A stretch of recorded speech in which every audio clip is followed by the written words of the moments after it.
আমরা সরাসরি চলে যাব 2025-এ বিধানসভা নির্বাচন বিহারে 243 আসনের মধ্যে ম্যাজিক ফিগার কি বলছে 122টি পেতে হবে।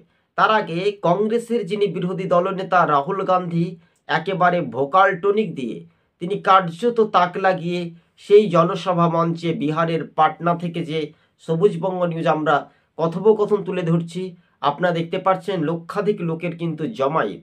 একদিকে বিহারে 2025-এ যেহেতু বিধানসভা নির্বাচনের ভোট হবে আপনারা জানেন, এবং সেই বিধানসভা নির্বাচনে যদি বিহারে ভোট হয় তাহলে কংগ্রেস আলাদাভাবে প্রার্থী দিতে পারে, আরজেডি বা বামেরা, কিন্তু কার্যত এটাই নিয়ে একটা রাজনৈতিক মহলে তাক লাগিয়ে। কিন্তু সেই রাহুল গান্ধীর কতটা উজ্জীবিত হয়ে সেই সমীক্ষক মহলগুলো কি বলছে, কোন দল কত আসন, তবে আবারও দ্বিতীয়বার থেকে তৃতীয়বার ক্ষমতায় ফিরতে পারে কি বিজেপি, এবার কিন্তু তাক লাগিয়ে ফের রাহুল গান্ধী এবার কিন্তু শাসকের দিকে নিশানা।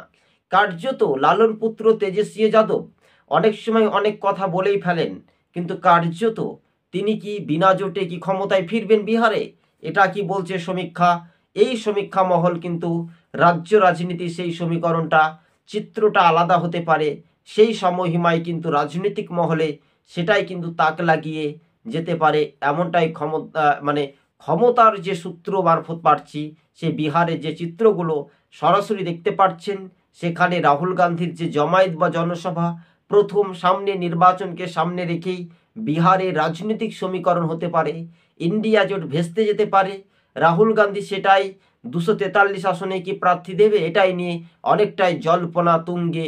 সেখানে রাজ্য রাজনীতির ময়দানে 1 ইঞ্চি জমি ছাড়তে কেউ রাজি নয়। সরাসরি ভিডিও ফুটেজ দেখুন রাহুল গান্ধীর প্রতিক্রিয়া এবং রাহুল গান্ধী